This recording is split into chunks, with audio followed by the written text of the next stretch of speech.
Good evening and welcome to the tellusyourtalepodcast, EP001. I'm Smed.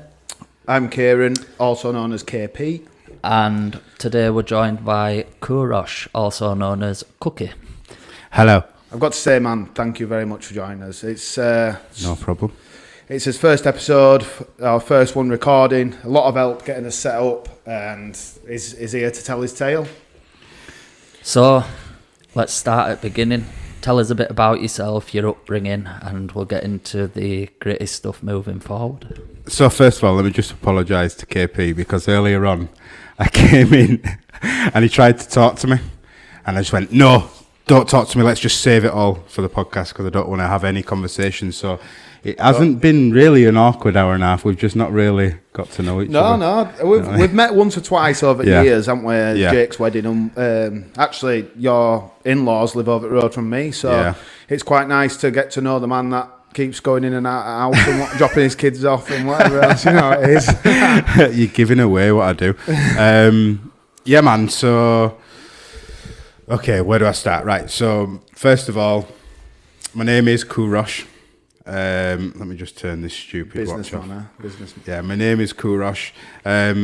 Everybody knows me as Kuki. Everybody, even like my clients at work, I'll introduce myself as Kouresh and I'll tell them just call me Kuki. Story of that is this is just a weird story, right? So the name Kuki is spelled Kuki, right? And when I was younger, my mum was shouting me in for my tea, and I never used to listen to her. So every time she shouted me in, I'd just ignore her. And then one day, I used to love the Cookie Monster on Sesame Street. And then one day she came out and she said, "Come on, Cookie Monster." And then all my mates at the time that I was out with just continued to call me Cookie. And I was like, right, okay, I don't mind the nickname. And then obviously, I'm an 80s kid, right? So, and I don't look beautiful. But when I was younger, my mum wanted to put letters on his bedroom door. And this is just such a sob story. She couldn't afford to buy COOKIE. Yeah? So she bought KUKI. Brilliant. And that's how it happened. Yeah. That's how that happened. Like nicknames that stick are brilliant. I love some nickname stories, and that's a good. You know what I mean? That's a good one. Well, I've known you how many years now? Like, oh God, what is it? Like 7-8 years, and I've never understood why I called you it. So it's nice to get some clear.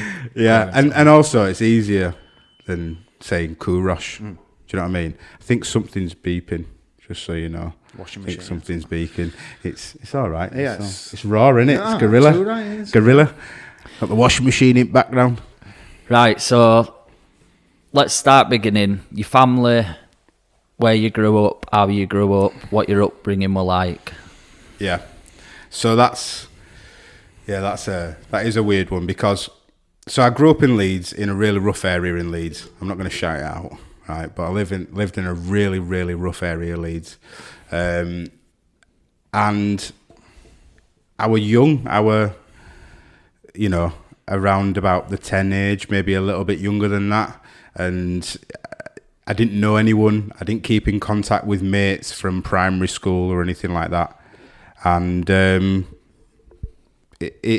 I got to know the kids on the estate, and then sort of as we got older, thinking about it, 10 years old, as I got older, the stuff that they wanted to do was quite naughty. Yeah. And I was like intrigued. You know what I mean? Because unfortunately, I love my parents to death. But unfortunately, they were going through hard times themselves mentally. My mum, she went through some mad sort of mental depression. It was, really bad, to be honest with you. Like, there was a few times when, and she'll, hopefully she'll never see this, but she'll kill me if she knew what I was talking about. I mean, I were called home from school once by, I can't remember who it was. It might have been an ambulance. I can't remember. Because my mum were found walking down dual carriageway like just wanting to end her life. Do you know what I mean? And as a school kid, you don't getting that call, you're like, what? You don't understand it. How old are you? It was in high school, so maybe like year 8, year 9, something like that. Yeah, so it was just, well, to be honest with you, it felt normal. Do you know what I mean? Like I didn't think that it was. Sorry, I was just readjusting that mic there. It's doing me. I didn't. I want to like pick it up and do like. it. Whatever's natural, man. Do it. I think at the time, like obviously looking back in hindsight now, I know that that's not normal. I know that's not the right thing to do. But at the time, I was just like, oh, everyone's parents are like this. Do you know what I mean? My mum and dad split up when I was like really young. Well, I was about 7. Right. Do you know what I mean? So like, I just really knew the single parent life. I can relate to that. Sense. I can relate to that. My mum and dad split when I was 3 and my brother was 5. But at that age, up until your teens, you only think of your family, your bubble. You don't think outside, like you say, when it feels natural. Like when I met Alison, my wife, she didn't know I even had a dad. You know what I mean? So I fully get where you're coming from with that. But obviously, to your extent, with the mental health and whatnot, I don't want to say, "Oh, I'm like you." No, not at all. But what I'm saying is, like, you at that age, what's norm in your 4 walls is the norm to you. Is what I'm. Absolutely. You know what I mean? Yeah, you Absolutely. don't know any different. No. 100%. I just wanted to check I was in the right bit of the mic. Yeah. So dealing with the mental health stuff with my mum from an early age. Then, you know, I've got 2 sisters. One of them is 3 years younger than me, and the other is like 13 or 14 years younger than me. Right. So quite a big gap. The one that's 3 years younger than me, we have the same dad, and the one that's 13 years younger is my stepdad's daughter, but she's full. You know what I mean? Yeah, we don't count her as 100%. anything else. And you know, not to talk anyone else's business, but my sister, who is 3 years younger than me, also kind of at a very early age, to be honest with you, she came out as transgender. Oh wow. You know, from boy to girl. Oh right. Okay. And that was before I'd ever heard anything about transgenderism or anything like that. I think I was about. I mean, I'm guessing here, but I think I was about 18. Right, yeah. And it was a difficult time for her as well because, you know, that's a huge thing for her to come to terms with. Yeah. And unfortunately, so I was, at the time, I was quite an aggressive person. I didn't really understand how to process my emotions. And the way that I processed it was by being outwardly aggressive. Do you know what I mean? I was always arguing, or I was always getting in fights. It was bad. But I obviously didn't realise that's what was happening up until, you know, later stage.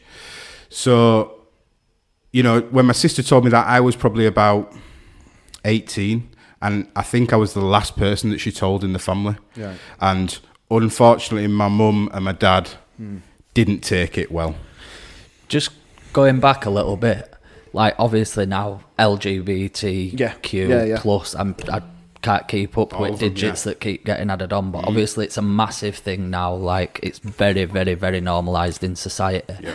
How did your sister deal with it, and like what support did she have around her back then? You obviously just said your parents didn't take it well and you were acting out, so is it something she just had, not to just talk about your sister of course, I hope she don't mind, but it's just interesting because the world we now live in, it's so normalised. Like, yeah, for sure. I think it was hard for her. Do you know what I mean? It was really hard for her because there was no real.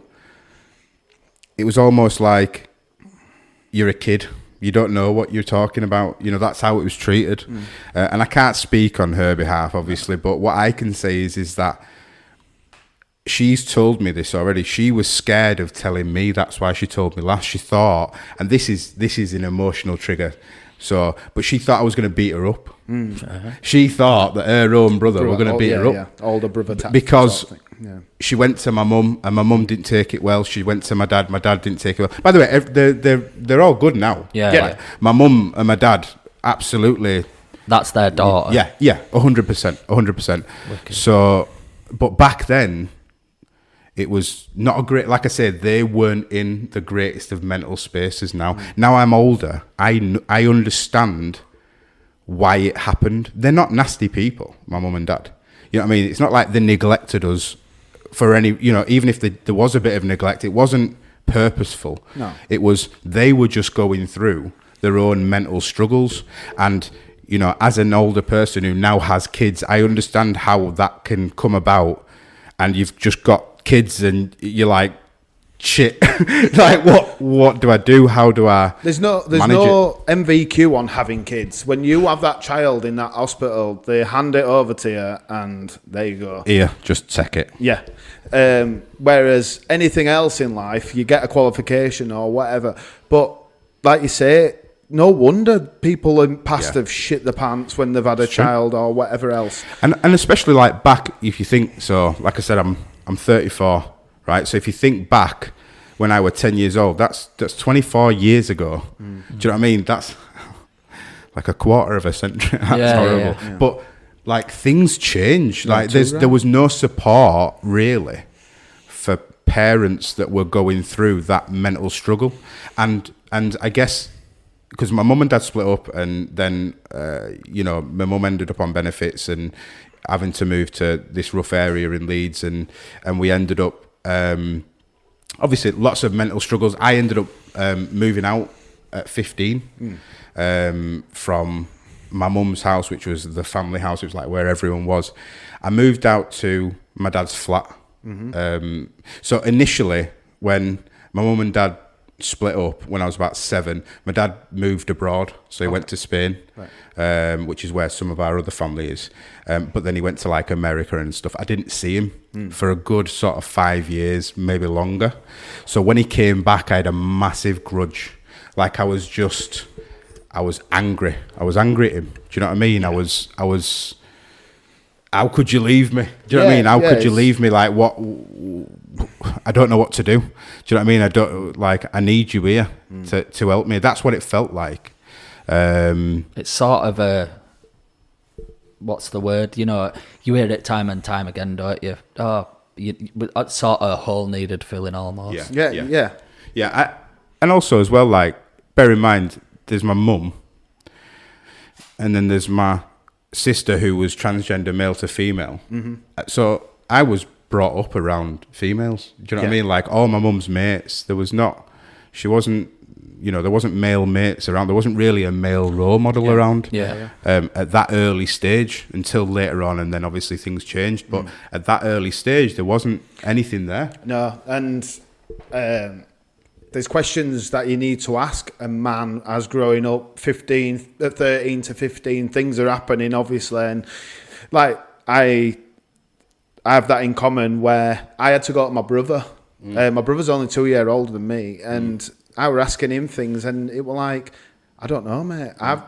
I've just been through that 2 years ago. Do you know what I mean? Yeah. So I think I've got hair on my balls. When does it stop growing?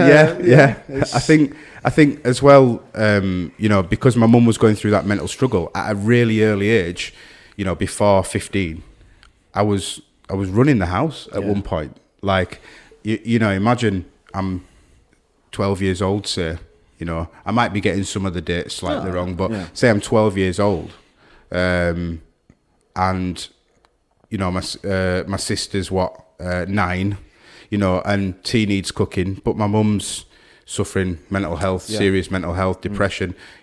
She's upstairs in bed, she can't get out of bed. Do you know what I mean? So like, there's got to be a meal cooked. Yeah, you had to grow up quick. I had to. I had no choice. I was hungry. Right, are you hungry as well, Cassie? My sister, I've just said her name, there you go. But, are you hungry as well? Yeah, I'm hungry. All right, well, I'll figure it out. And then I'll go in the kitchen. I have no idea what an oven is or how to do it. I'm just turning knobs and then, comes on, brilliant, put it in, that's it. And, I don't know how we didn't get food poisoning, but it was so I had to grow up really quick, and I think that made me that period of time I had a grudge against my mum and my dad at that point, both of them at the same time, because I was like, how dare you fucking make me have to do this? I'm fucking 10, 11, 12. Sorry, am I not supposed to swear? No, that's fine. I think it's a 5-minute thing on YouTube. Yeah. Oh, is it? Right. Okay, so I watched it. Yeah. So I was really, really angry, and I had a grudge, and I didn't know how to control my emotions. It was a tough time. So can I ask how your mum is now? Yeah, she's great. Good. She's amazing. That's what I'd like to hear. You know, she runs a bakery business, Kitchen Boss. Shout out, Kitchen Boss. You've had... Get that plug in. Yeah. Sponsored by Kitchen Boss. KP10 for free ice finger. Yeah, so she's doing great. My dad's doing great. He ended up moving back to the UK, setting up a really successful sort of like high-end pizzeria. It's a takeaway, but it's a high-end pizzeria. How have you not mentioned all this food in 7 years? A bakery and a pizza shop? Like, I'd definitely be a stone heavier. Yeah, well, that's why I am there. Where's pizzeria then? I've got to try it out. It's in Leeds, Spen Lane, but he has sold it, so just recently sold it. It's still active. He sold the brand, so it's still running, but it is different management now. Yeah.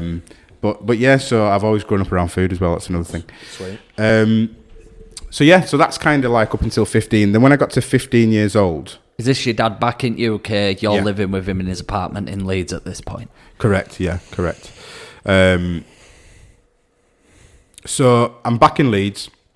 I live at my dad's apartment. He's working like catering. All right. Yeah. So the hours at catering... By the way, tell me if when I move away, like, you can't hear me, because I keep doing it. Point in that way.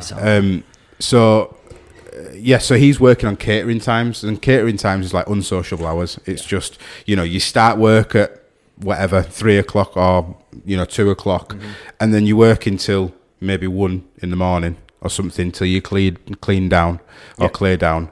And then you get home, jump in shower, you go to sleep, and then you don't wake up till 10 o'clock. Do you know what I mean? At the earliest, or, whatever. And obviously I were at high school at the time. I think I was just towards the back end of high school, and then I was about to go into college full time as well, so which I did do. And so I never saw my dad. I never saw him, like, ever. On a weekend, he worked all weekend. Passing ships. So, yeah, and every now and then I'd bump into him. And also back then as well, there wasn't really any mobile phones. You were gonna say so I wasn't really in regular contact with him. I was just at the house. And more importantly, he wasn't able to be in regular contact with you. And the thing is, credit to my mum and dad, they absolutely really have made up for anything that happened when I was younger. Not that they had to make up for anything, but they've made up for it and some, because they've realised what the issues were. They've addressed the issues. We've talked. Yeah. As a family, we like to process our emotions, and now we're just getting into the groove of figuring out as a family how to communicate, to do that, to fix problems, to fix bridges that were burnt. Yeah. Because when I moved to my dad's, I ended up falling out with my dad. I'd fallen out with my mum by that point already, just through butting heads. Just, like, I'm very much half my mum and half my dad. Like, and we butt heads because we're so alike sometimes, both of us. So by that point, I was kind of 16 now, 17, and I'm starting to experience, like, speaking to people that were a bit more of an adult, and realizing that, okay, I'm not a kid anymore. And then alcohol's being introduced at an early age, 16, 17. I started trying to figure out how to make easy money. I did a few naughty things when I was younger, but then, like, I tried to... Allegedly. Yeah. Get that in there, for the solicitors.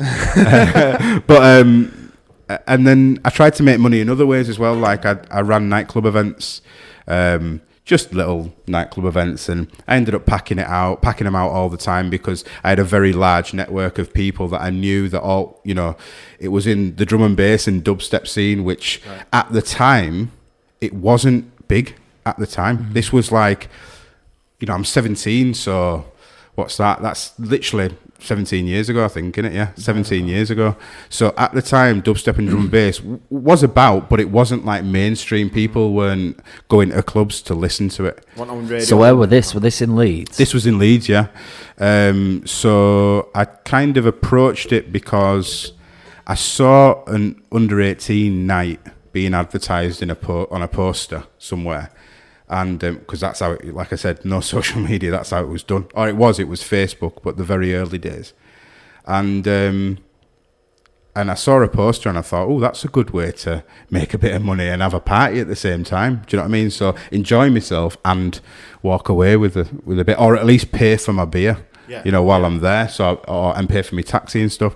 A little bit of organising to do, organising DJs, sound systems, security, the agreement with the bar. That was difficult because obviously I'm not an adult, so technically these people are speaking to me and I'm saying I need this and I need that, and they're like, but you're a kid. You don't know what you're talking about. And then, but little did they know that I am an overanalyzer, so I had done so much research on how to do this before it even got to the point of us organising the event. You know, so I'd already figured out, you know, all right, so what kind of deal is the right deal to have with a bar? You know what I mean? Like, do they take the take-ins at the bar and you charge on the door? Or, you know, what kind of deal might it be? So I'd already kind of done a bit of research. I knew a few people that ended up being really successful nightclub promoters in sort of the north of England, and you would know who they are if I told you, and I'm not going to say the names, but you know, they ended up absolutely propelling into the stratosphere, and they've done amazing, you know what I mean, for himself. It's a massive commitment to run events at a big scale, and I just wanted to earn money. That's all I wanted. I just wanted to earn a bit of money, but it wasn't the way I wanted to go. But what it did was it taught me about business negotiation. So negotiating with people for different sources or different products or different services, negotiating that fee and making sure at the end of it you're actually making profit at the end of it.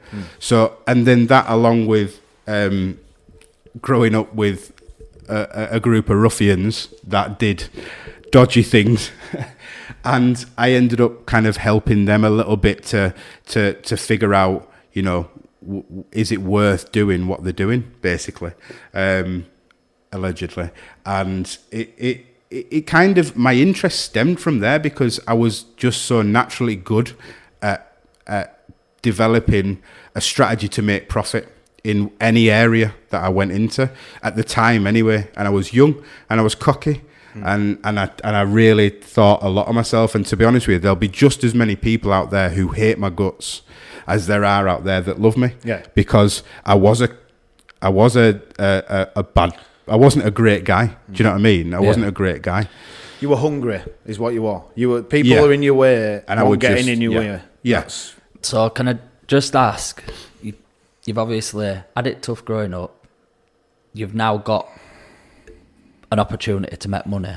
You've also grown up with people that are allegedly doing some quite out of touch things.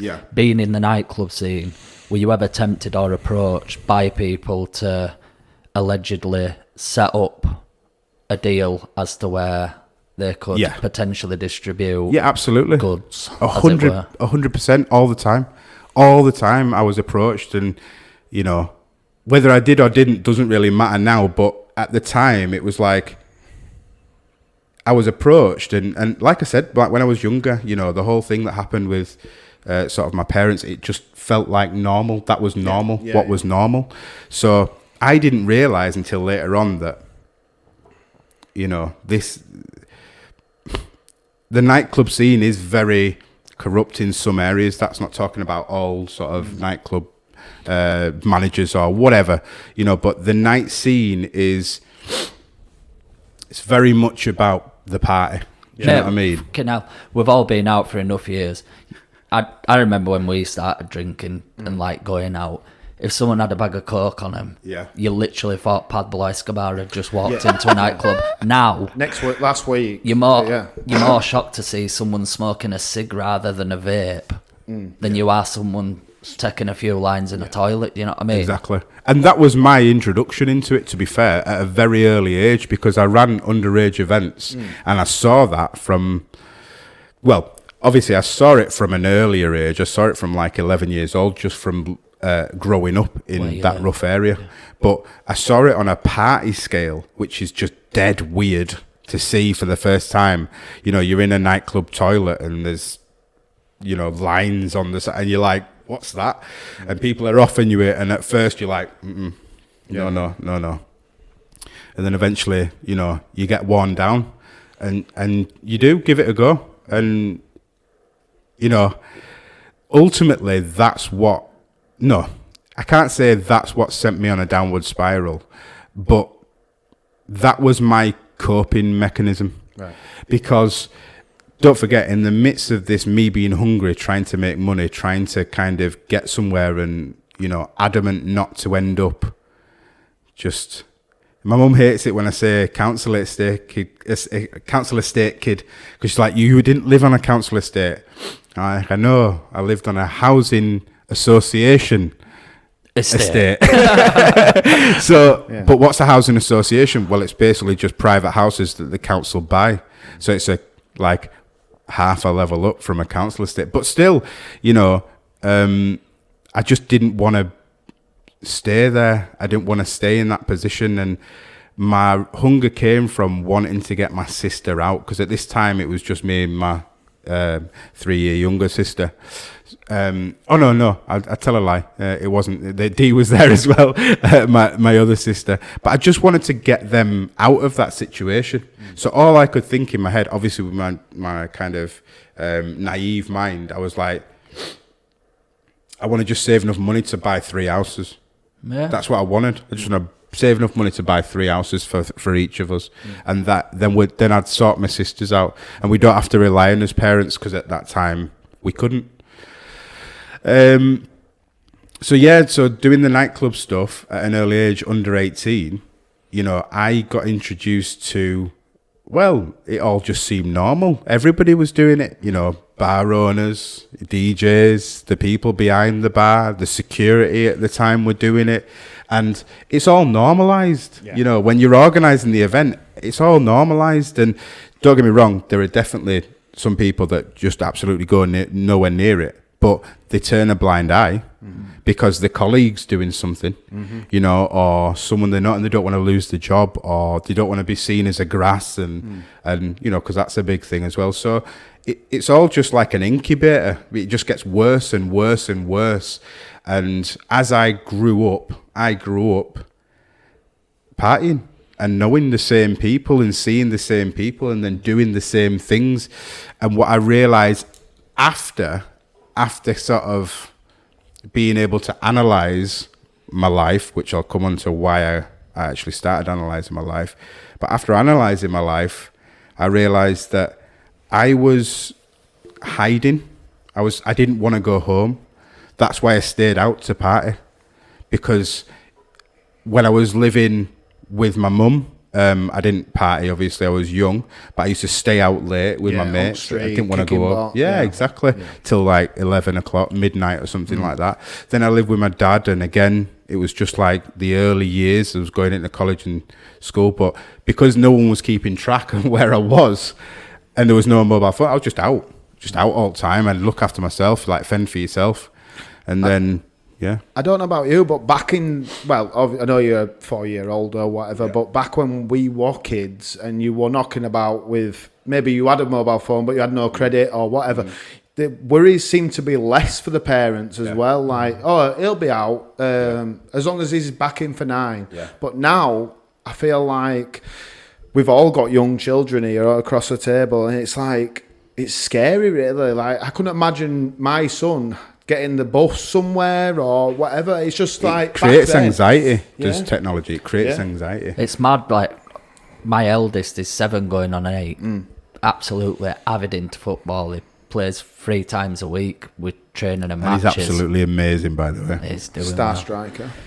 But I'm already thinking another 6-7 years in front, like, right, when he does go out, when he's going to be hanging around with his mates, like, I remember what we used to get up to, man. We'd get on his bike and we'd pedal from here to Peel Park, just on a whim, no plan, go anywhere, do anything. You knew no one was going to bother you. Yeah. And now you look around at a lot of younger kids and you just think... You've got to know, though, they're not going to be having 2s on cigarettes now. They're going to be on vapes, aren't they? So you can't smell middle of the fingers. You've been smoking health bars. Telling you now, though. There's 20 Lambert there. Give them a bash. Not put hairs on your chest. But my eldest, obviously, family, you know, he's 11 and he's just started getting the bus at 11. And I didn't want it to happen. No. But the thing is that it don't really matter what you want. You have to go with society, unfortunately. Otherwise, what you do is you... I mean, everyone's got opinions on parenting, but you're sort of like impeding on their growth. Yeah. Do you know what I mean? You've got to let them experience it, not just wrap them... Yeah, exactly. So... so you're about 18. You've been doing nightclub scene. You've started taking a bit of bash now and again. How serious did it get from there to coming out of the nightclub scene and moving forward? So the first probably 2 or 3 years, it was quite casual. I say casual, it was all the time. So it was like it started off like we'd go out on a Friday, and then we'd do whatever we're doing, and then we'd stay out, and we'd go to someone's house for an house party, and we'd all stay up thinking, music blaring, and then go out on the Saturday, and then go home. And then as I started to get to know more and more people on the sort of nightclub circuit or the scene or whatever it's called, you start to find out about more parties that are going on, and then you just connect the parties. So it's like, go out, go back to a party, this party starts to die down a little bit, you send a text out to a few people, someone tells you about another party, you all jump in a taxi, go to another party, and then you do that over and over again. And at first I was like enjoying it, and I probably was going over the top, but I wasn't going over the top in comparison to what ended up happening. But yeah, and then it became, instead of going out on a Friday, we'll start on wonky Wednesdays and then go out on Thursdays, because it were like Thursdays at Space, you know what I mean? And student nights, and you know, you get in and you do that, and then before you know it, you're going out every day of the week, and every day that you're going out, you can't go to the club without having a little bit of that or a little bit of this, or someone offering you something or whatever. And then before you know it, you've gone days where you're just doing it consistently, and you don't even realise. You go into a world of your own, and because you're young and naive, you don't realise your body needs a rest, your body needs to sleep, you need to eat, you need to hydrate, you know, you need to get a shower, like you need to brush your frigging teeth. Do you know what I mean? Like that's how it got. And because I had access to copious amounts of silly things now, you know, I sort of got myself into a really bad spot with things like, and that's when, so it started off with like coke, and I was kind of, I'd have that quite often, and then, you know, MCAT came out, and I was really young and stupid, and I was like, what's that? And I'd be like, oh, well, it can't be worse than coke, and I'd do that, and then that ended up getting me really bad. Like, I got hooked. I used to, it's weird thinking about it now because it just triggers weird memories, but I used to go home after a party, you know, like a 3-4 day bender or whatever, after having MCAT, and I'd try and go to sleep, and my nervous, I'd just be jolting like that in my sleep. Is that the shit that were plant fertilizer? Yeah. It's weird. It were legal. Yeah, It yeah. were legal It was a style. legal high, wasn't Yeah. it, when it first come out? And I found out later that the reason I jerk and stuff like that is because MCAT attacks your nervous system. So what that was is like my nervous system fucking being attacked or whatever, resetting itself. I don't know. I'm not an expert, do you know what I mean? But that's what I found. And then that wasn't doing the uppers, the coke and, the MCAT and the MDMA, I enjoyed it, but I was really on edge because I almost couldn't come down because I was having that much of it. It was just hard to I'm always like jittering, and it's true. Your jaw goes because you don't really know what else to do. Do you know what I mean? So sorry to interrupt, but Yeah. like your day to day, could people see it in you, or did people pre-warn you or anything like that, or were anyone around? At the start, there was people around me that did care about me and tried to tell me, but I ignored them because I thought I knew it all. Yeah. I thought I'm a young kid and I've had to grow up early, in my opinion, and I had a grudge, I had a chip on my shoulder against my parents, and I just had this mind frame of, well, I can do whatever I fucking want, basically. I can do whatever I want. Like, no one can tell me not to do this. I want to do it, so what? And I really, thinking back, I didn't really have any care for my own life. Like, I wasn't bothered. Like, if I dropped dead, I dropped dead. Whatever. Yeah, whatever. That were bad. Yeah, that's Now, but at the time I was just starting to get into the mind frame of, it'll be all right. Yeah, you've gone past young and reckless at that Yeah. point, aren't you? You're fucking killing yourself. I mean, Yeah. back to that MCAT shit.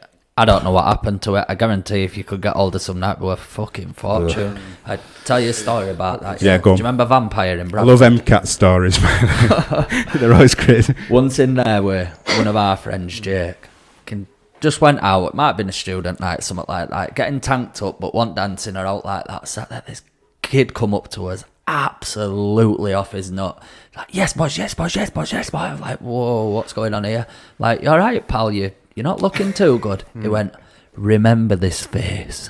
Like, what the fuck? Why, what's up, pal? He went, I'm going to be the first man to grow a tree out of my stomach, up through my... Swear to God, telling us this tale, and within 10 seconds of finishing the story, just went bang, straight onto the floor, ambulance, everything.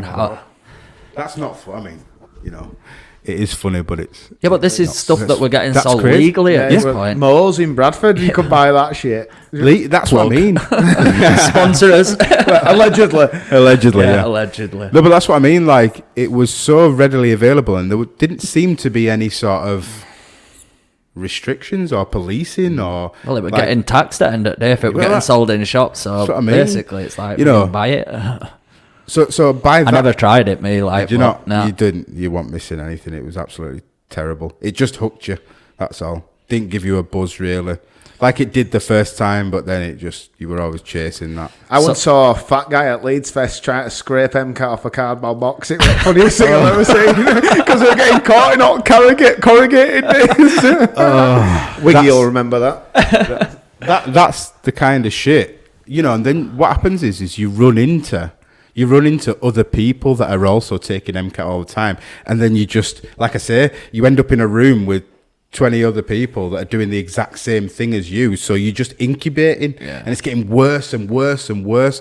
Oh, should we call another one in? But then it got to the point where I'd get home and I was like on edge. But at that point, by the way, just to clarify where I was living, I'd moved out of my dad's apartment and I'd moved into another apartment in Burley.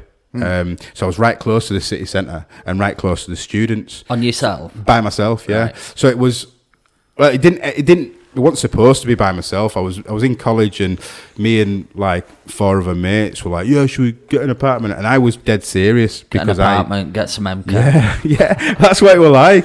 And they all flaked out and I ended up renting this 5-bedroom apartment by myself. But I was paying for it by claiming housing benefit at the time because I didn't have a job or out. Do you know what I mean? And I were really bad with paying stuff. Like I never paid anything. Right. I think I ended up owing, you know, grands and grands of rent, you know, for that one apartment alone. And you know, I got bailed out. My granddad bailed me out. You know, he came. I just had a breakdown one day and he came and he just paid it and then ended up moving out. But, you know, so aside from the living situation, that is literally a whole different story on it, you know, on its own. But I was living by myself at that point. Like pure by myself as well. And he's still doing wonky Wednesday to Sunday at this point. Yeah. And I was paying for it by, you know, sort of equaling out, you know. So for example, I might have a nightclub event on, you know, once a week that would just pay for that, pay for the whole thing. And I wouldn't end up with any money because I would have a nightclub event that I was hosting, or for example, you know, if it wasn't my event, I'd do some promotional work. Right. That I'd get paid cash in hand, and then I'd just go out afterwards and I'd spend it. And then you go with other people that do the same thing as you because they can get a bag and you can have a bit of that and you haven't paid for it. Yeah. And then you go around the circle and then it's your turn and you buy it and then everyone has a bit and you sort of all just share it. It's just dead weird. But then, like I say, I was becoming jittery and I was like, I need something that's gonna like settle me down. And I've always smoked weed, always. Like it, well, I say always, but I was introduced to it at a really young age and I abused it at first and it's helped me out at some dark times. So I don't class that as a drug. It is a drug, but I don't class it as a drug. It helped me get away from these harder ones because as a downer, I went to ketamine. So I started sniffing ketamine on a daily basis.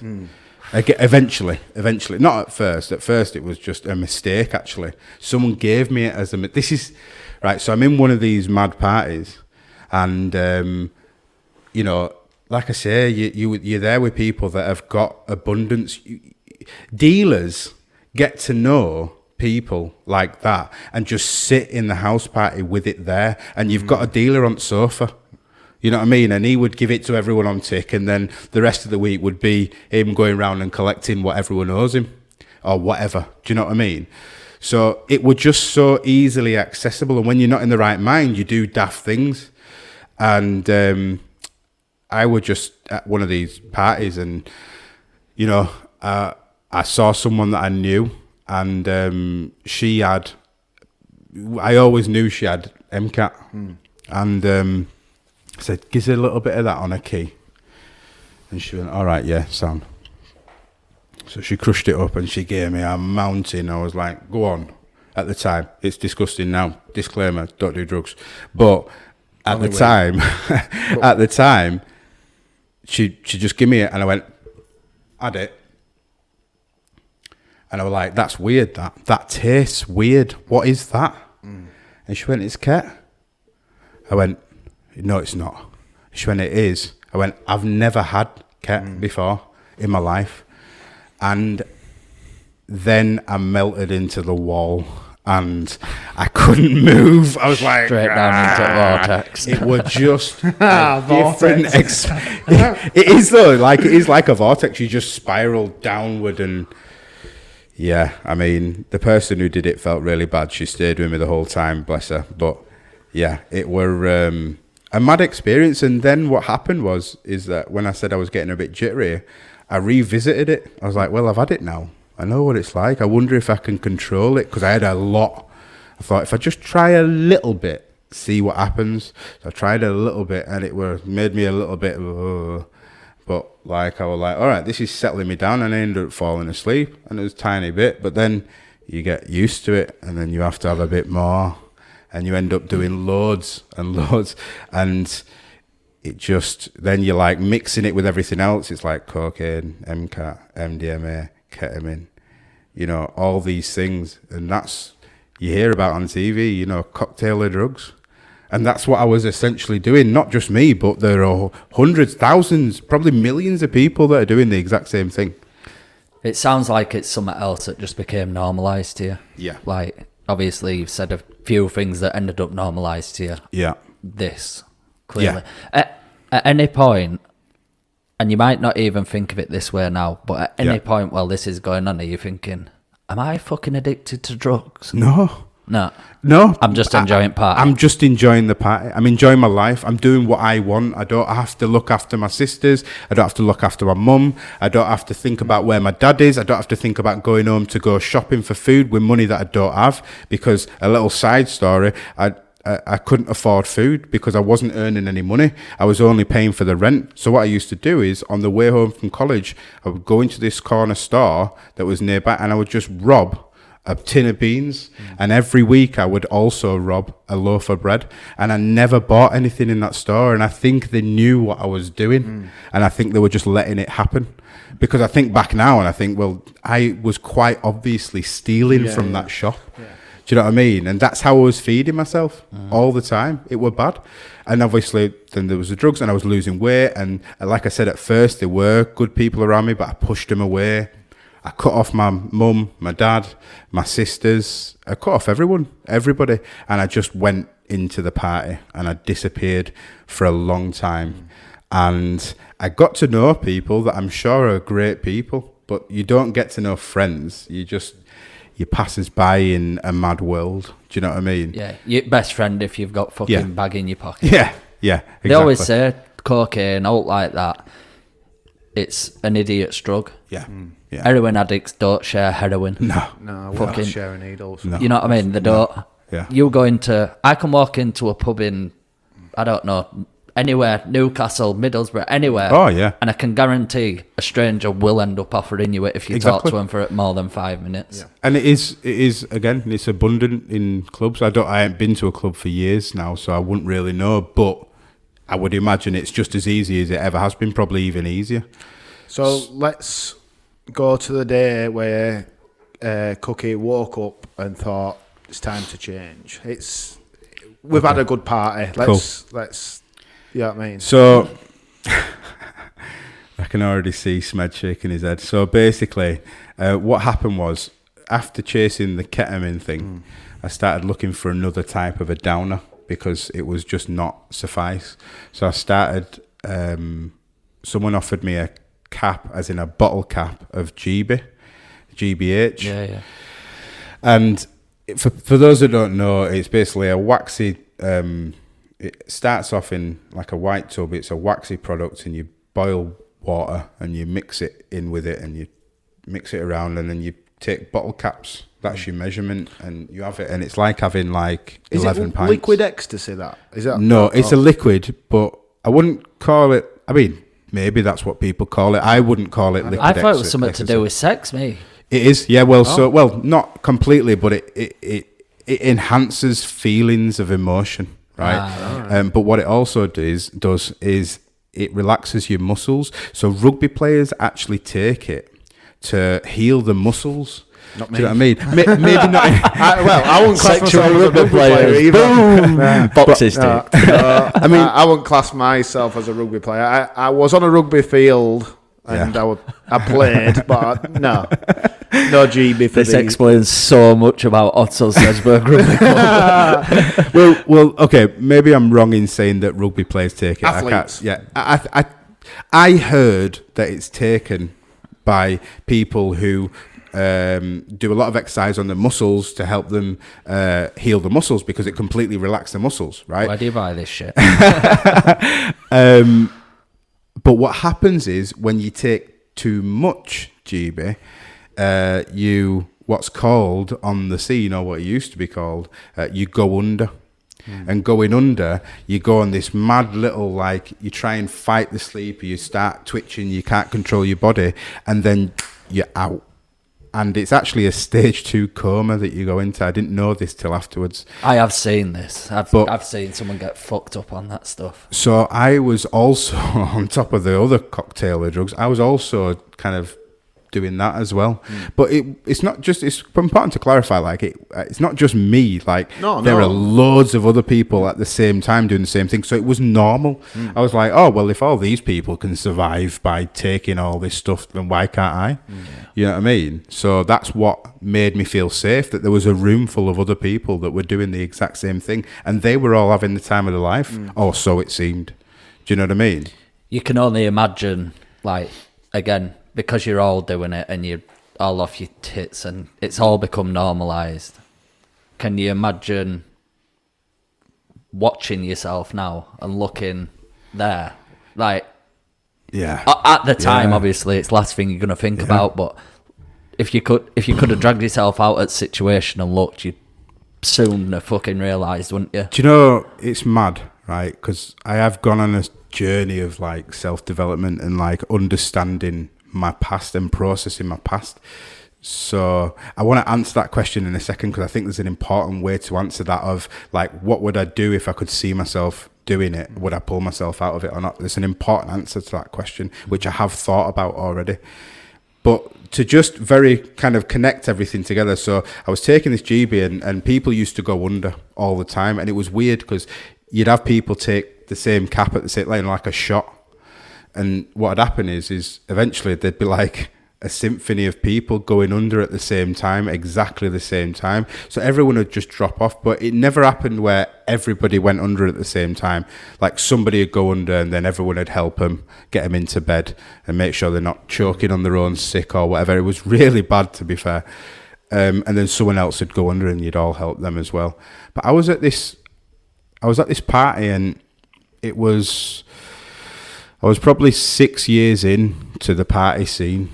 Do you know what I mean? 6 years in of doing this. Lucky you're not fucking dead at that point. I know, it's crazy. And I was at it was like a Tuesday, like probably like 8 a.m. or something like this. And I was at this apartment, really grubby apartment in the centre of town. And I'd not spoken to my mum and dad for probably about a year. I'd not spoken to my sisters for absolutely ages. So I had no kind of personal support. And I was in this flat, and I'd been in this flat for probably like 3 days. And it one of them ones, because we used to play CDs, you didn't connect your aux, do you know what I mean? Your Spotify and that. So we'd have the same CDs playing over and over again. And what you'd end up doing, it just tripped you out, because you'd be like, oh, I heard this song an hour ago. But you'd still be jamming to it like it's the newest song, you know what I mean? And then we're about 3 days into this specific party, and then all of a sudden, there are about 9 people there, and all of a sudden, everybody went under at the same time apart from me. Everybody. I'm telling you, it was the weirdest experience I have ever had. Everybody just went and started going under at the exact same time. Bearing in mind, I was in this apartment with this CD that was playing on repeat. There was a mattress in the living room for some reason. We'd been there for days, so there was crushed beer cans and empty vodka bottles and empty baggies and powder everywhere and, GB everywhere, and the sides were sticky and it was just horrible. And everybody went under at the same time, and I was sat there.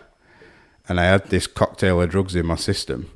And I was sat there and I tripped out. I just thought, what has just happened? And then some moment of clarity came to me, and I just went, I shouldn't be here. What's going on? I shouldn't be here.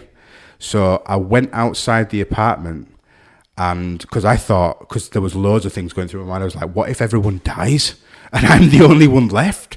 Like, I'll get the blame. Do you know what I mean? Or like quite a selfish thought, but then that led me on to thinking, what am I doing here? I shouldn't be here. And then I went outside and I called my sister Cassie, and bearing in mind it was like a Tuesday, it was like 4 or 5 in the morning or something like that. I can't remember. And, my sister Cassie lived with my dad at the time, and my dad's very straight cut. He doesn't believe in alcohol and drugs and stuff like that. Like, I mean, he'll have a drink, don't get me wrong, he's not like there's no like religious thing behind it. It's just he doesn't himself like alcohol and drugs. And then I rang my sister, and my sister answered, and I just started crying uncontrollably down the phone. Don't think I was even coherent. I don't think I was saying anything. She was like, where are you? And I told her where I was, and she knew where the building was. And she went, I'm going to wait, because my sister didn't drive at that time. And she went, I'm going to wake Dad up. I went, he won't come for me. He'll never come for me. It's 4 a.m. He hates it. You know, I'm out. It's Tuesday. He's got work in the morning, he's got work tomorrow. And, you know, that's it. No, forget it, Cassie. It's fine. I'll just stay here. I'll just stay where I am. And then I'd burst into tears because I knew I wasn't meant to be there. Yeah. Because that sign, you know, everyone going under at the same time, it's just a trippy experience. And then my dad came, picked me up with my sister, and I got in the back of the car, and they did not say a word.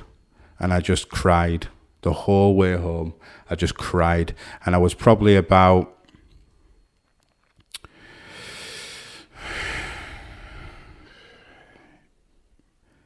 I can't remember, like early 20s, 21, 22, 23, something like that.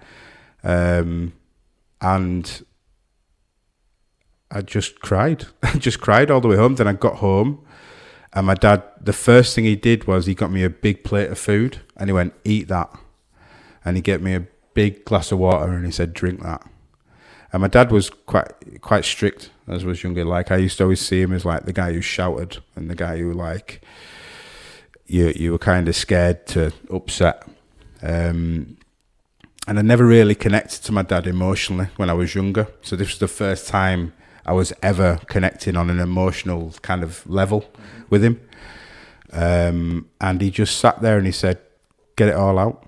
And what I decided to do was, at that point, I'd tangled myself in a web of lies, because I was telling lies to explain my actions, because I was just constantly lying to people. So again, that became normalized to me. I was lying to people about how much drugs I'd taken, how long I'd been out for, what I was doing, where I was going. It was just a constant lie all the time. And I sat there and I said, Dad, I've got so many lies. I don't know where to start. How do I begin this process of untangling it? He said, just say every lie. Just say every lie out loud. Just say it.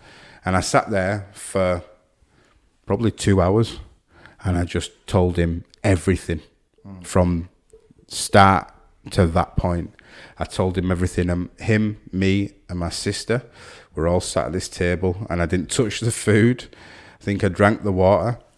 And then my dad very calmly afterwards said to me, he said, right, look, you can stay here in the spare room, and there's some conditions, and the conditions are that you go on a journey to help yourself if that's what you want to do. If you don't want to help yourself, don't help yourself.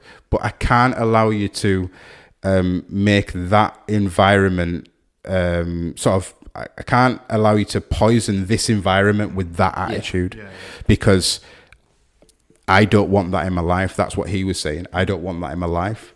And I respect that. Do you know what I mean? And he said, right, so get rid of your apartment.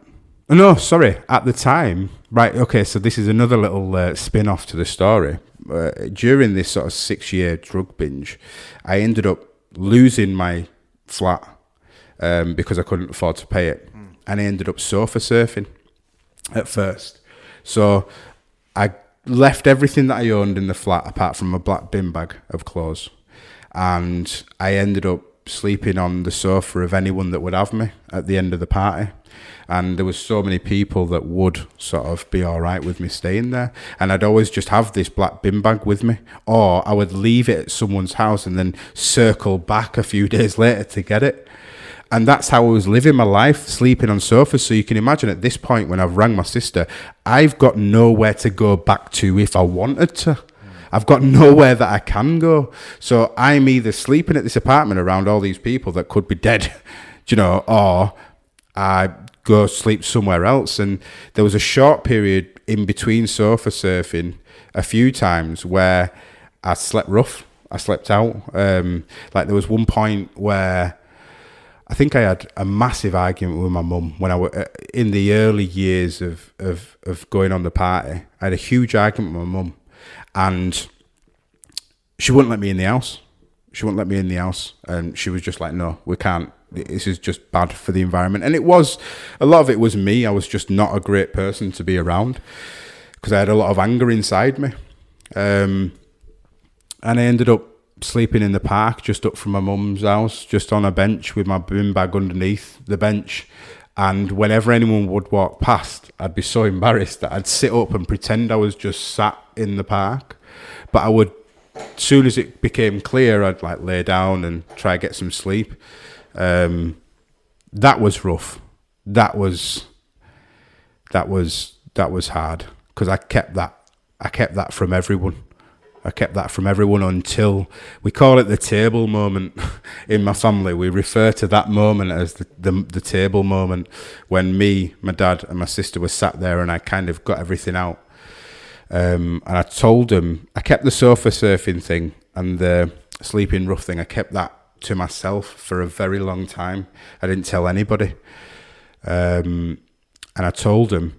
And it just felt good to get it off my chest. I was like, yeah, right. I don't have anywhere. I'm homeless. Do you know what I mean? I don't have anywhere. Kudos to your dad. I mean, I know you said back in the day that sometimes he wasn't present when you thought you needed him, but I think if there were ever a point in your life when you did need him, then he turned up. It were 100%. He saved me. Like he saved me. Sounds like it, mate. You'd been. And I don't know. I don't know where I'd be without him. To be honest, like I don't know. I can't just, kudos to my sister as well. She were there. She helped the situation massively. But anyway, so I got everything out of, all the lies, all the issues. And then he said to me, I want you to do research on my laptop, because he had a really massive laptop.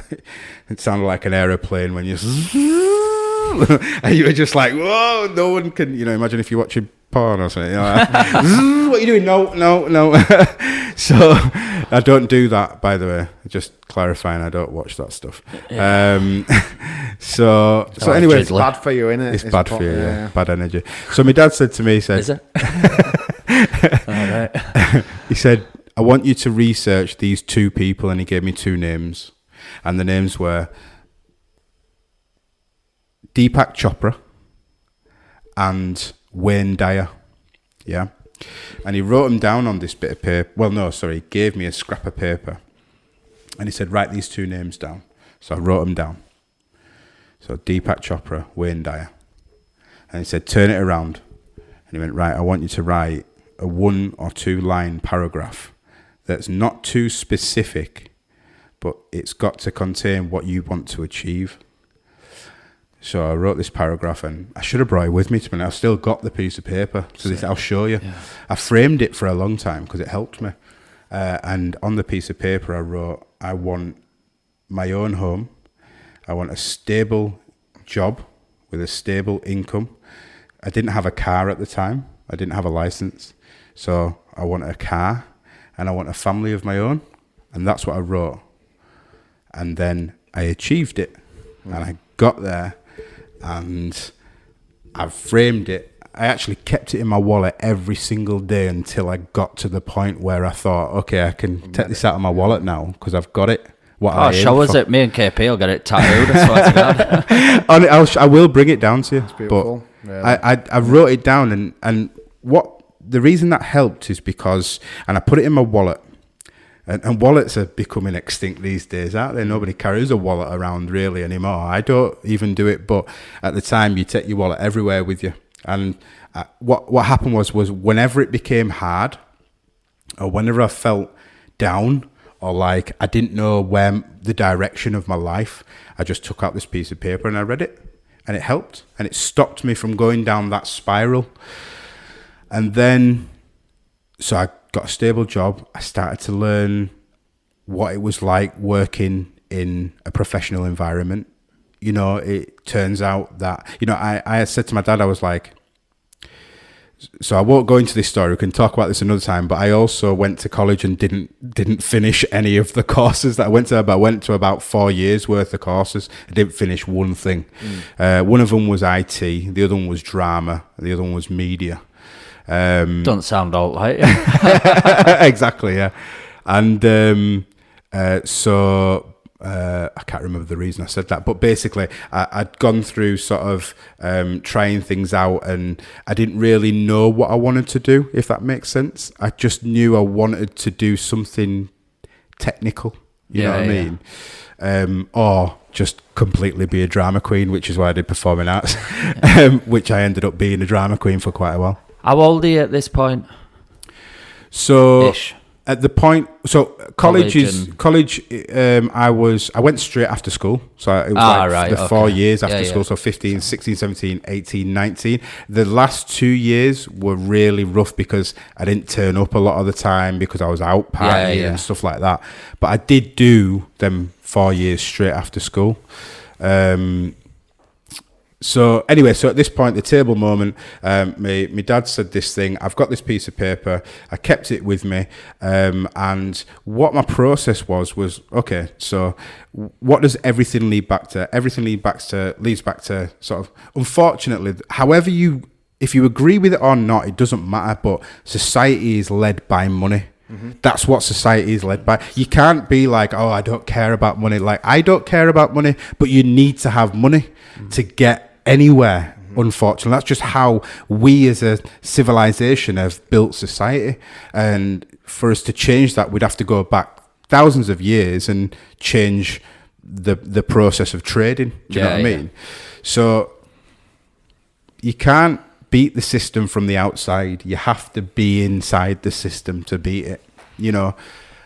And for me, I wanted to learn, all right, how do I earn money? How do I earn money? Like, legally, in the right way, by paying taxes and doing everything that I should do. How do I get that money into my bank and feel secure, so I don't have to look over my shoulder all the time or worry about where I'm going to get cash to do this or to do that? Where can I get that stable income? And the only answer is to just get a job. Like, as simple, just get a job to start with. Doesn't matter where it is, just get a job to start with. You could be folding clothes in a shopping centre, or, you know, at McDonald's or whatever. I worked at Tesco's. Yeah. Do you know what I mean? On the checkouts. And it was the most boring job in the world. Not because it's Tesco's, no insult on Tesco's. Other supermarkets are available. Yeah. And so I was like, okay, right, so I need to get a job. So I figured out what kind of job I was good at, and I'm good at talking, quite obviously. Yeah. And so sales became like second nature. I was just like, I could sell anything to anyone. Ice to Eskimos. Yeah, exactly. And because I had a technical mindset as well, it was even better if I was selling something that was technical. And at the time, it was like, so I worked at what used to be Orange. It's now EE now. Yeah. But I used to work at Orange on the phones, just selling SIM cards. And I was probably the most annoying salesman in the world, but I absolutely smashed my target every single time. And because the thing that I was looking at was my commission. It is a selfish thing to look back on now and think, you know, there was probably a few people that I did missell, you know what I mean, at the time, because I just wanted my money. You know what I mean? Yeah, no. That's all I wanted. Dog. Can I just ask, obviously you spent 6 years basically around fucking down and out drug addicts. As normal as it seemed at the time, they were not right people. Yeah, definitely. How did you find integrating back into normal society with normal people that were just out shopping and like didn't want out off you? You didn't want out off them, apart from the money obviously, but having a job and just interacting with society as a whole. It was weird. It was weird because you think everyone's got an ulterior motive.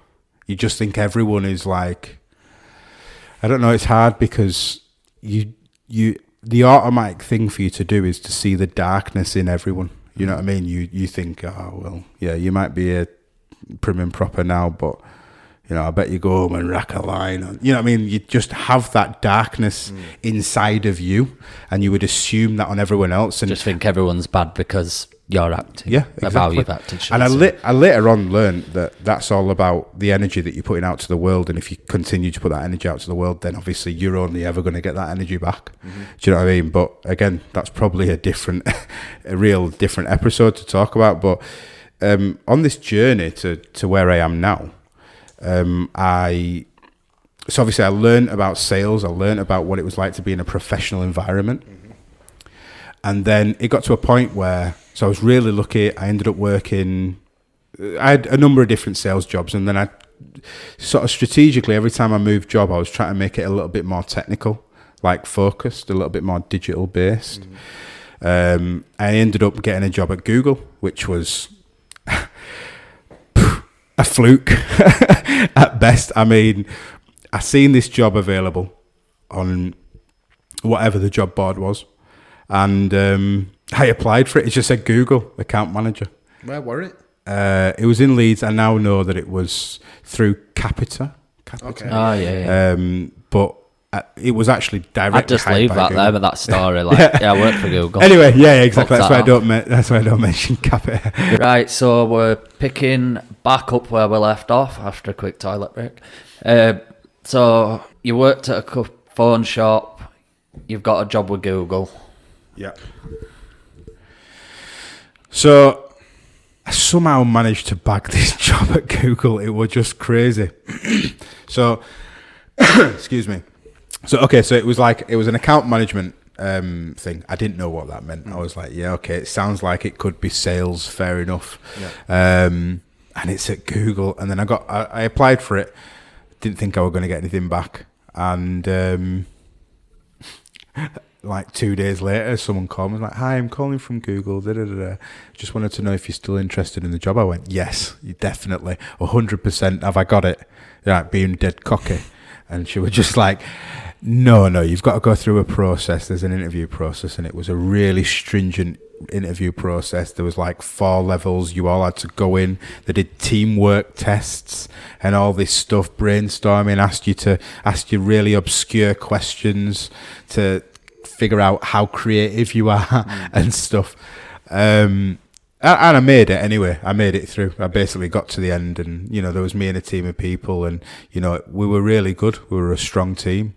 And I was placed into a team called Hypo, which matches my personality kind of, but it was the high potential team. Yeah, and this was a team of account managers, so salespeople, that basically sold Google Ads as a service to businesses. And what would happen is you'd say, do you want to advertise on Google? Yeah, here's your account, I'll set it up for you. This is what we would suggest you do. This is how the campaign should be structured, and so on and so on. So I learned all that from Google because they had their training courses. And that was like, I think it was a 2-month training course. There'll be whoever I worked with, they're like, no, it was 1 week, but it was like, I'm sure it was like, it felt like 2 months anyway, if it wasn't, but it was a long time. Intense, it was well intense. Yeah, really intense. And looking back on it, it needed to be, because when you were selling the product, business owners, they just want to know facts. They don't want to mess around, selling business to business, because I was selling business to consumer. So like to you as a layman, do you know what I mean? I was selling to you, but there is a real switch in selling business to business, because you've got to you can't have all these sales tactics where you dance around the subject and you try and convince them and get them to like you and stuff. There is an element of that, but you've got to really know what you're talking about and understand that a business person does not want to waste their time. They don't want to waste their time. They've got too many other things to deal with, regardless of whether they're a big business or a small business. Small business, they need to. They're wearing like 20 different hats. I know now because I am a business owner, but they're wearing like 20 different hats. So you need to make sure you're appealing to that person and selling the service to them, so that it's solving a problem that they currently have and they can't solve themselves, which is more revenue for the business. Do you know what I mean? Can I just ask? So you said that you were selling Google advertising. What is that? Like, where is it on Google? Is that where you go on Google and it says sponsored at top? Or? Yeah. Right. Okay. There's multiple areas. So in a nutshell, it's called the Google network. It's split up by so the channels that you see Google ads on are, so one channel would be Google search. So when you go to google.com and you search on the search engine, you're seeing the Google search results when you've searched for something, and they are search ads underneath. Yeah. And then you've got products at the top. So say, for example, you search Nike trainers. Yeah, you search Nike trainers. There are other trainers available, but then underneath you see products. You see Nike trainers with the price, and then you see underneath that links to websites that sell the products. Mm-hmm. The top ones are on the shopping network, which is you selling products that you actually have on your website, and you're getting people to click on your product, go to that product on your website and buy. Then you've got the search ads, which is we have this product on this page, and here's a little bit of information about why you should go to this page and have a look at the product now. And that's where you try and appeal to someone and make sure you're solving an issue that they have, which might be, I want some Nike trainers in size 11 that are black. I've got them. We've got them here. And this is our price in comparison to everyone else. Mm-hmm. So the Google shopping, Google search. Then you've got what's called Google display, which consists of all like visual ads. So you know when you go on like a newspaper's website, for example, and then you see them little squares with images in them that is advertising a business or a product or something, or now you can see videos as well in them. That's the Google display network, and that is advertising on other websites that will earn a little bit of money every time someone clicks on that ad on their website. They'll earn a little bit of money. And then you can also advertise through YouTube, which is basically the annoying ads that you can't skip when you're listening to music. Yeah. So that's what we do. Yeah. That's what I was doing at Google. That's what we offered as a service. So I was selling this to businesses, and obviously this is an investment for businesses, and it's not cheap. It's like, it is expensive to advertise, because the reason it's expensive is just simply because everybody's doing it and it's so valuable and it works. Mm-hmm. It actually works. So Google capitalized on that, and they increased the cost that it is to click on one of these ads, because that's how you pay, cost per click. Or pay-per-click, sorry, PPC. So there was a real shift in sort of selling B2C to B2B, business to business, in the way I approach things. And I really learned what the priorities of business owners actually is. What is the priority of a business owner? They hate to think of it as marketing. They like to think, well, this is just a strategy to make money. It's just one channel to make money. So you've got to kind of help them understand that. So that's what I did. I ended up doing really well. I was sort of quite often floating around the top of the sales sheet. I probably missed target a few times in the beginning because it was really hard to get it to grips with. But eventually I started kind of being around about the top, but I didn't really like the environment. So I was there for I think it was about 5 years. I might be wrong, but I was there for about 5 years, and the workplace environment just became very cliquey and quite toxic, and it wasn't a great place to be. It was just very cliquey. There was just groups of people, and I've never been the kind of person. That's why on the, going back to my past, in the party scene, it's very cliquey, very, very cliquey. And I always tried to stay clear of it. I just never liked being in them kind of groups. And that is what I was reminded of when I came to the realization that Google's quite a cliquey place. Well, this office that I'm in is anyway. Not saying that all of Google is, but that's what it was like for me. So I wasn't happy, and then there was a moment when I was there that they needed to let people go because they were moving most of the operation to Barcelona, and they were offering people jobs to go to Barcelona. And at this point, I was single. I wasn't. Oh no, I tell a lie. I was in the early stages of seeing my fiance now, and I was just in the mind for it. Like, I can't remember if they offered me to go to Barcelona, but I considered it in my head. I was like, well, if I was offered, would I go? And I obviously didn't go because I was in the early few years of being with Rach, and I wanted to kind of really give it a go because I'd never really done that before. Oh, good. So at that point, that was around about the time as well that I was framing that piece of paper saying that, I want stable income and all that kind of stuff, because I'd achieved it at that point. That's what I'd achieved. So I kind of framed it and it ended up on the side by my bed. And I just wrote, I folded it up and wrote, keep going, and just left it there. And I just looked at it every now and then and I was like, yeah, keep going. And then I left Google. I went to an agency that was a marketing agency, a huge volume-led marketing agency. They had thousands and thousands of customers across the UK. And they were so bad. It was just terrible to be there. Like, the work environment wasn't great because the people weren't knowledgeable about what they were charging businesses for. So they all wanted to try and one-up each other because it was like they all didn't know anything.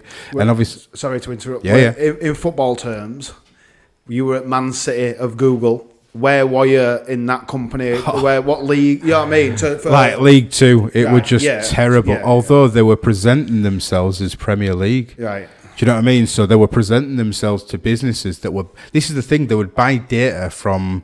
I don't know if they'd buy it directly from Companies House, but Companies House is like where you set your business up and you officialize your business.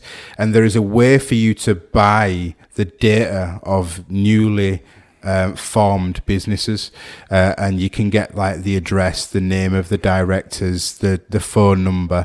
That's why when you set up a business, you get loads of letters from accountants and stuff like that want to offer the service. So essentially I can't say this is exactly what they were doing, but it seemed like they were just approaching brand new business owners that had no idea, that were just, wide-eyed and had no experience, and saying, give us your money and we'll do your advertising. And then when it came to what they were actually doing with the money, they were doing nowhere near what it was capable of. And I knew this because I'd just come from Google. And I just spent years learning how powerful this tool is. And you're charging businesses that are brand new, hundreds even, thousands of pounds to do advertising. And you're setting these campaigns up so basically to the point where it's like, how are they even working? But not only that, they were taking a percentage of the money that they were being paid for themselves, of course. Do you know what I mean? Because I've got to make money, but the percentage was ridiculous, and I'm not going to go into specifics or who it is, but it was just terrible to be there. I stayed there for a while to figure out what I wanted to do, because although they were terrible, they paid decent commission, and then every now and then I tried to stick to selling websites rather than selling Google ads, because I didn't believe in what they were doing. Whereas when I sold a website, it was like a brand new website for a brand new business, and it was cheap and it did the basic stuff. It was pretty much what a business owner needed, to begin with. So I was happy selling websites, but I just didn't want to sell Google advertising because it was just not right. They just weren't doing it correctly. And after being there for a few years, I obviously got to know the people in the office, and a lot of people felt the same. So, fast forward a little bit, me and my current business partner decided that we were going to leave the agency and just set up by ourselves. Just see, why not? Give it a go. And the guy who I partnered with, he was like the top salesman. He knocked me off the top spot as soon as he came in. And he just obliterated my record within a month of being there. So he was unbelievable at sales generally. And I'd like spent that 3 years upping my knowledge technically about all different areas. So like Google ads, and then there's Facebook ads, and what are the differences? How do you get it set up? How is a website built? How does that work? What is SEO? What is all this stuff, like all these synonyms and words that you've never heard? I wanted to understand it so that ultimately I could sell it later on down the line. But I also wanted to learn how to do it so that I wasn't selling something that I didn't know the capability of, because I didn't want to sell on a fake kind of this is going to be great for you as a business just to get the money. Yeah. I wanted it to be like, no, I actually know that you can do this. So if you apply this strategy that I know to your business, it will definitely work for you because I've done it myself.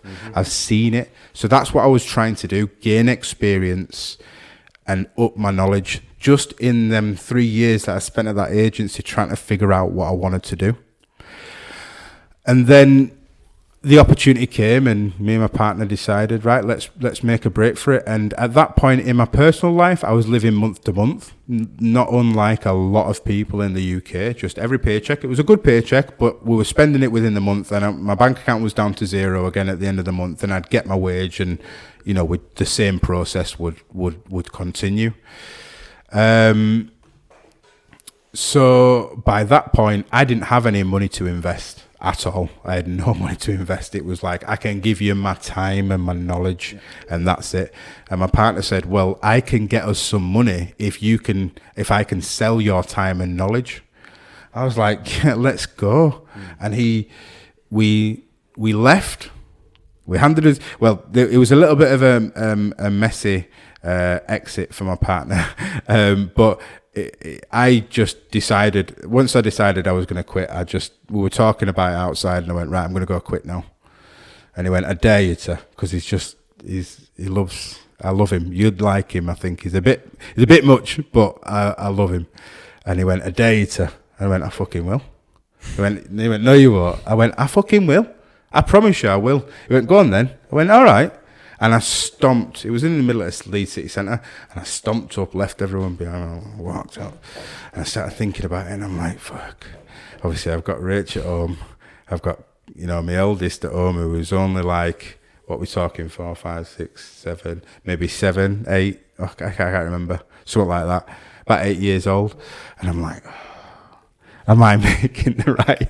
I'm literally on my way to have my notice in, and I'm thinking about it, and then there's a lift, and we're on 14th floor, of course. So I'm in the lift by myself, looking at myself in the mirror, going, I haven't spoken to Rach at this point. I've not even said anything to her about doing it. I'm just like, right. And I thought, we can do this. So I went upstairs and I said, where's my manager? Oh, she's out. More time to do I was like, so I went, all right, I'll sit at my desk. And I'm not motivated to do any work because I know I'm about to quit. So I'm just sat there clicking it, like looking.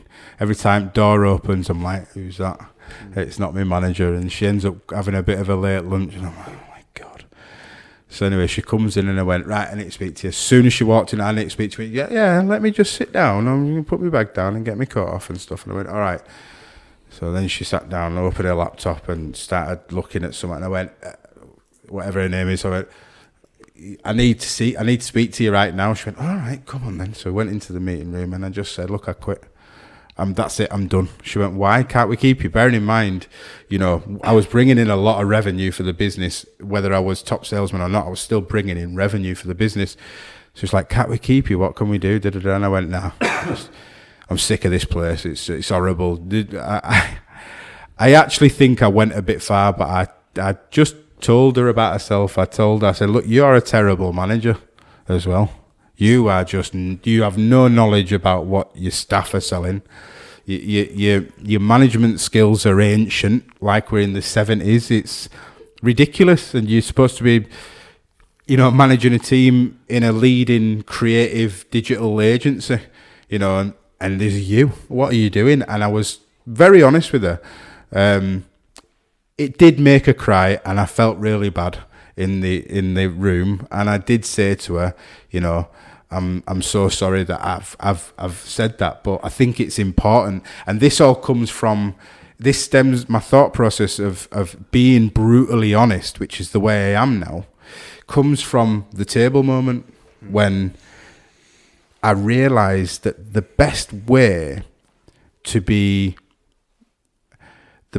love yourself is not to retain a lie, and also not to lie to others but then to extend on that. you then have to learn there is a time and a place, or there is a way to say it without it coming across rude. At that point, I hadn't figured that out, so I obviously upset her, and I left, and that was it. You probably did a world of good at some point there, you know. I know it might have upset her there, but at least she could self-reflect a little bit and thought, fuck, I've been figured out here, or I need to make changes. So as much as it upset her at the time, true first at the end of the day. Yeah, absolutely. And I think I do really hope she was a nice person. She was a nice person, just generally. Didn't have a bad word to say about her generally, but work-wise for that environment, it was what it was.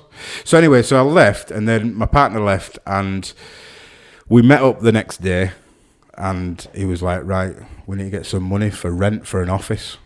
And we sat down in a pub, and I went, right, does anyone have any connections to anyone that owns office space? And my partner said, yeah, I do. And he says, let me give him a call now. So he called him. Jerry, he's called Jerry. He's lovely, and his wife Sheila. And they went, yeah, come down. And we were dead honest again.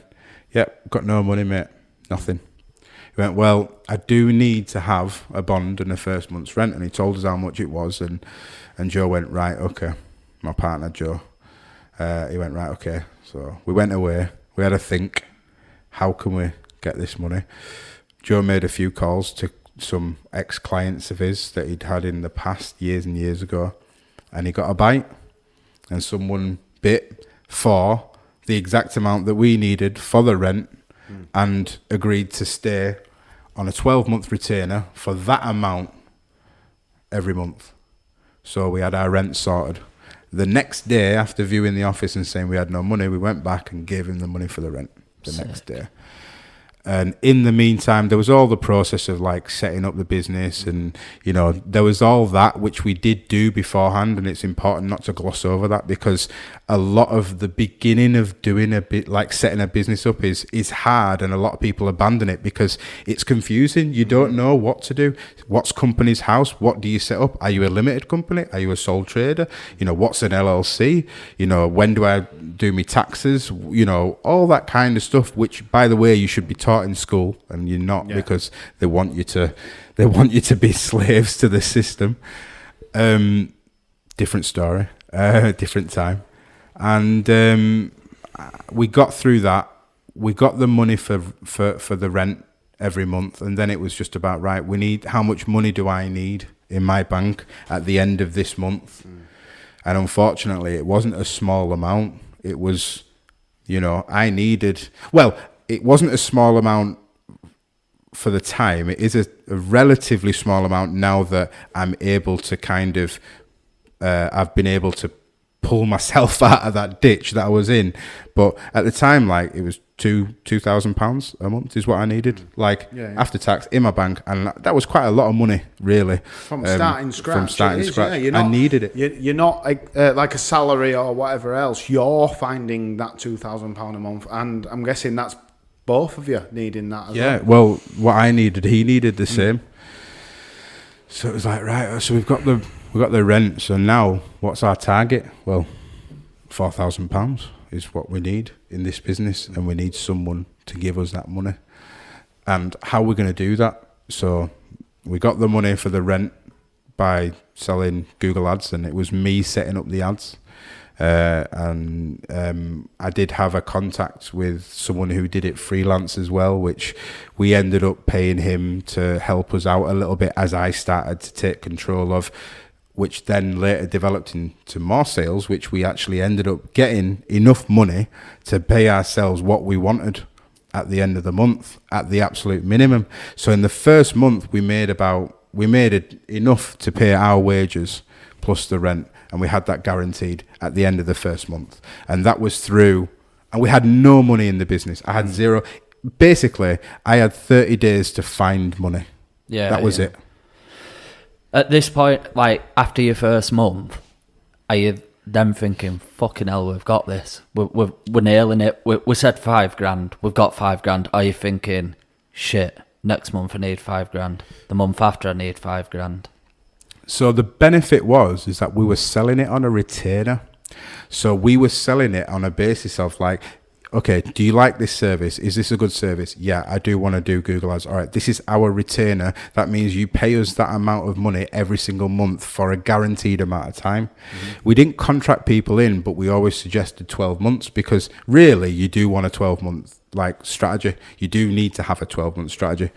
So that it wasn't unintentional that we did that. It is something that a business needs, but that's the benefit of it. Once we'd made them retainers, it was like, right, okay, the only thing we've got to worry about is losing a customer and potentially not keeping that retainer, because we never locked anyone into contracts because we didn't believe in contracts, because the agency we were at before was like 12-month and 24-month contracts, and it's like, well, I'm a business. I don't know if this is still going to work for me in 3 months. Do you know what I mean? So we were like, no contracts. People can stay for as long as they want to stay, so we work on merit. So it caused us every single month to evaluate what we were giving our existing customers. Is it enough for what they're paying? And probably at first it wasn't enough. Do you know what I mean? Or maybe we were offering too much. There was times where we weren't charging enough for the amount of work we were doing. And we were working ourselves ragged and earning the same amount of money or whatever. And at first, we did do things wrong. We paid ourselves when we probably shouldn't have paid ourselves, and then we ended up having to go back to HMRC and say, sorry, we paid ourselves then. We need to, what's the fine? What's the penalty? Da, da, da. And then we'd be like, right, we need to earn enough money to pay this fine as well. And then it was like, it was the first year I was on edge every day. Every day. I'd go home and I wouldn't stop working. I'd go home and I would open my laptop and just keep working till my eyes closed, and I'd be asleep at my laptop, constantly thinking, what can we do? How can I need to keep putting the hours into this business.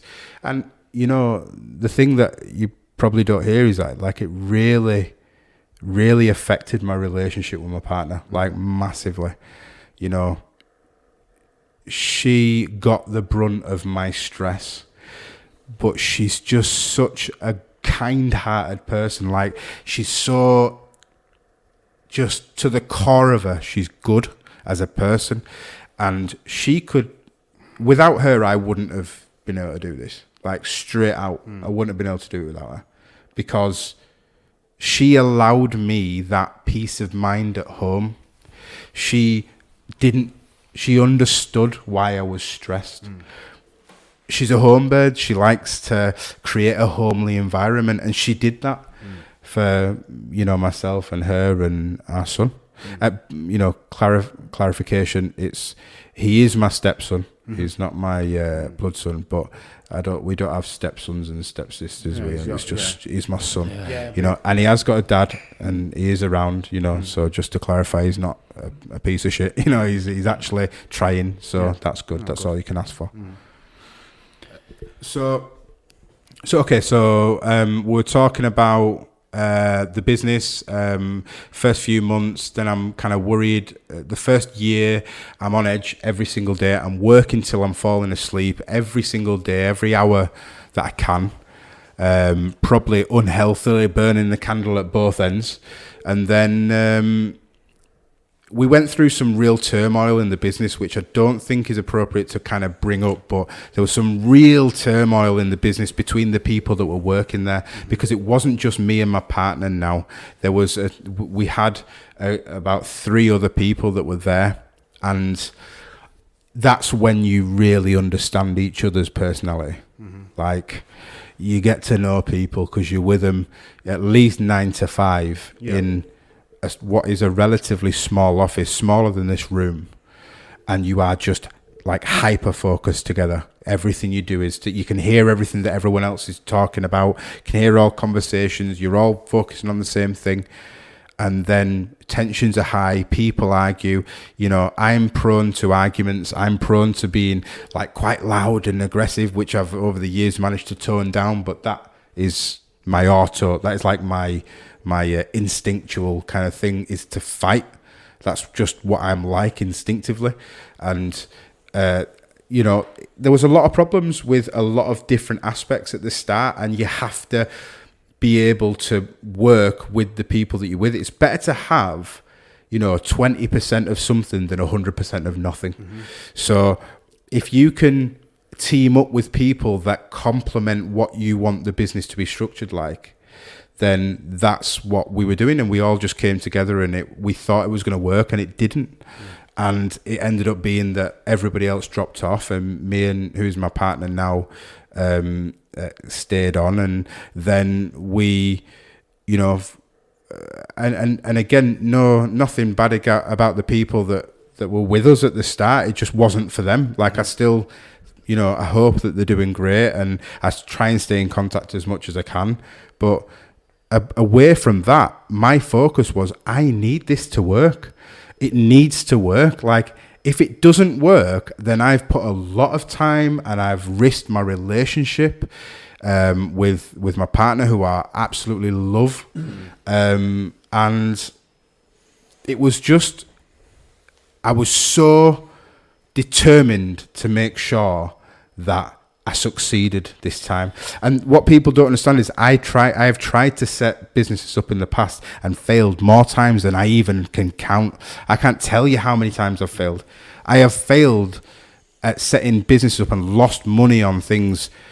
Jeez, man, I wouldn't even, you know, triple figures. It's that many times. But with this, can I ask what has drove you? When they kept failing, let me get it right. Why didn't you just think, fuck it, I'll just get a 9 to 5? What drove you to build? Because I really wanted there to be more in me. I really wanted to be more than just accepting living a 9 to 5, which I don't have a problem. I think it's okay. Like, if people like it, that's fine. But for me, it was like, there's more. And I like the thought of having control of my own finances. Like, I don't like the thought, like, of an employer making me redundant at their will. Like, well, yeah, you've had this job for 15 years, but we are unfortunately making you redundant. You know, industries take dives. You know, there were people 30 years ago that were selling, you know, paper. You know, you don't sell paper, you go to Staples or whatever. You know what I mean? Like, you don't sell, but they were doing it, and they thought that was going to last forever. And then it didn't, because the introduction of technology has just completely wiped that industry out. So for me, I always thought to myself, I don't want someone else to be in control of when I can earn money. What happens when I get to 60 years old and I've earned this same amount of money for the rest of my life? Then I've got to depend on a business that is holding the money that I've been putting into the pot for my pension. I've got to depend on them giving me that money and not going bust and losing all my money, like you hear the horror stories. You know, and before I know it, retirement age, I'm struggling to move around, and I'm struggling to be as spriteful as I am. So I thought, no, now it has to happen now. It has to be right now that this works. And I have put so much time into upskilling myself to understand what it is that the business was to be structured around, which is Google ads, Facebook ads, websites, all the digital side of the world. It has to work, and my partner had the same tenacity, still has the same tenacity. Then we became, as business owners, you become recruiters.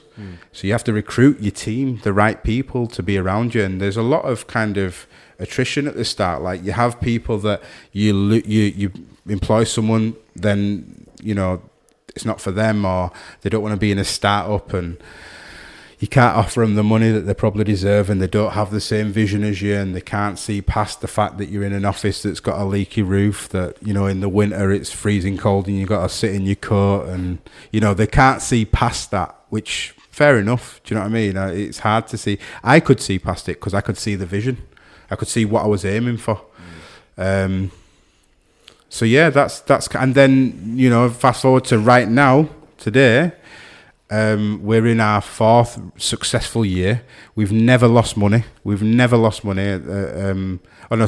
we're going into our 5th year. I might be wrong, 4th or 5th year. we've never lost money. The least that we made in a year was we broke even, at the very least. We've just done our accounts. We've grown again. We have 8, soon to be 10 staff. We have now, we're just in the process of moving our offices to, we haven't fully decided yet, but in my mind I have. We're just about to move our offices and our operation to Saltaire, which is obviously a national heritage site. It's a beautiful area, beautiful village, in an amazing office environment, and we're gonna, and we're gonna continue to grow, and that's how I got from there to there, and yeah, that's it. I don't know if I'm speaking just for myself or both of us, but I just want to thank you for the brutal honesty you've gone through. There were bits where we all can agree you could have skipped on, but you didn't. Yeah. And what would you say to someone who could have been in your position 15 years ago? What would you say to that person if they fingers crossed, we reach one person, what would you say to them that they don't see an end? All right, so this is actually going to link to the question that I said we'd come back to earlier that you said, Jake. And that wasn't planned, so we're on the same page there. But so you said, would I pull myself out of that environment? Yeah, if you were still looking at yourself and what you were doing and what stage you were at your life, So I am an overanalyzer. So what I tend to do is I process my day. Now what I try to do is I process my day at the end of the day, and I've got like a really healthy routine, which, if you like, we can end on what I do on a daily basis, which I feel like improves my productivity in my life. But if I look back on where I was, would I take myself out of that environment, or would I change the course of what I went through? And the initial reaction for me is because it hurt, man. Like, it hurt, and not to kind of over exaggerate it, but it was painful. Like, there was times when I did want to kill myself. Like, I was ready to go. Like, I was just ready to just leave, like, just whatever. I don't want myself to have felt that. But I don't think I would be in the same place if I hadn't felt that. So part of me wants to say, I would pull myself out. But the real side, the side of me that knows that what makes me who I am today is I've drawn on the negatives that happened to me in my life. I've drawn on it and turned it into a superpower. I've made it so that the reason I am so tenacious, the reason that I will succeed, is because I've changed everything about my life to focus on achieving as much as I possibly can. Everything.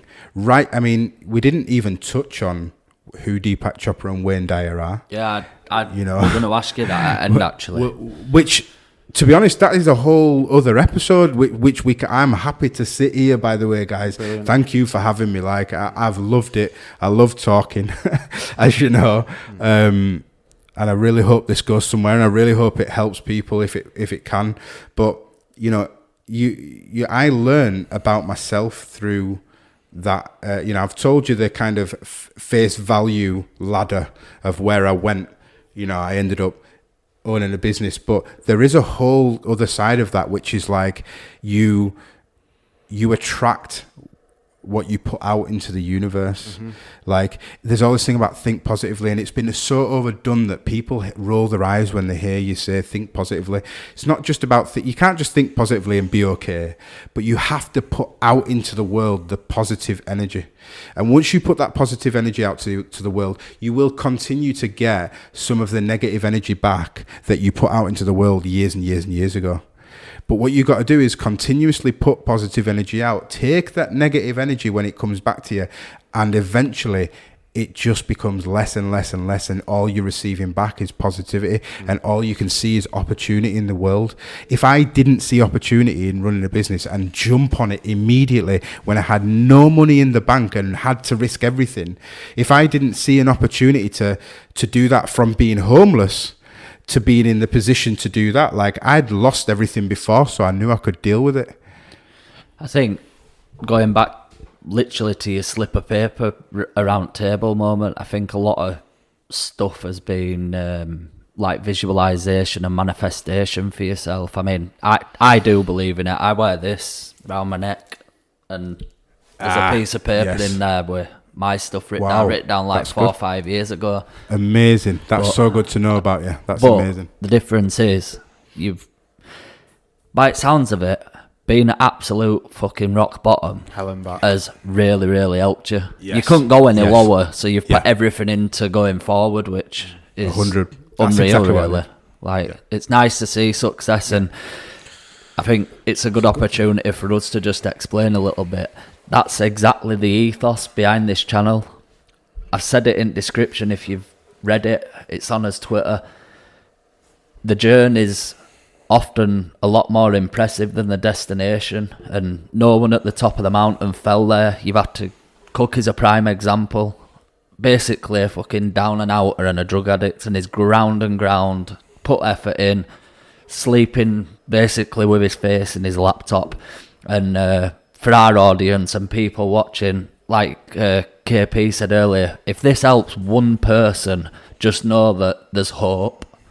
If you just get up, make a positive change, you're not going to get success overnight. We all know that it's impossible, but just know that grinding it out, it does get there's a prime example here. Yeah, but what have you got to lose? Like, if you don't, what have you got to lose? Like, if you do it and it doesn't work, what have you got to lose? Yeah, just going back, like, for us starting this podcast. Yeah. I'll be honest. I wouldn't say I'm nervous for people's opinion on it. Oh, why is KP doing that? What's KP? No, I might not know a lot. I might not have been where people have been, but what I reached out for is when I saw an opportunity to help, well, not even help Jake. Jake put the tweet out. I reached out and said, fantastic idea. I could have done with it 6 years ago, someone putting their arm around me, and I didn't have it. So this is an audio or visual arm around you. If you need anything, we're here. So, yeah. And I just want to say as well, from my point of view, I love this. I think it's great. I think it is what's needed. I think it'd be great to be able to develop a bit of a community around it as well. Like, it'd be really good. And I'm here to support it. Like, I'll be a big supporter, and I'm happy to come back. I love talking. I've got loads and loads of stories. And just to finish very, very quickly on this, right? So something that I hold as one of the main things that continues me on this upward trajectory of feeling good about myself. I'm massive on, so obviously, please don't say fucking MCAT. Not quite, no, not quite. And I'm not trying to sell anything here either, so I haven't got an audio book for sale or anything like that. So okay, it's all about routine and consistency, right? So it's all about, I have like mantras about certain things, and I think that when you're just going through life, you should always show love and support. Love and support, all it has to be. You don't have to be specific on what you should do to kind of, so like, how should you parent? Well, it doesn't matter. Don't be specific. Just show love and support. That's all. As long as you show love and support, that you'll be going in the right direction.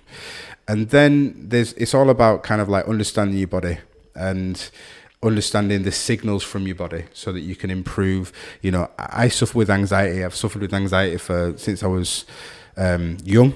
And I have panic attacks and anxiety attacks. So I started to kind of listen to what my body was telling me and try to understand it. So now I've got to the point where I can manage it. Sometimes I'm a little bit socially awkward in front of people, and that's usually when I'm in the process of also managing my anxiety at the same time. So I kind of go on autopilot and I start being a bit weird, and people think I'm just a right weirdo. But to me, I'm okay with it because I'm managing things.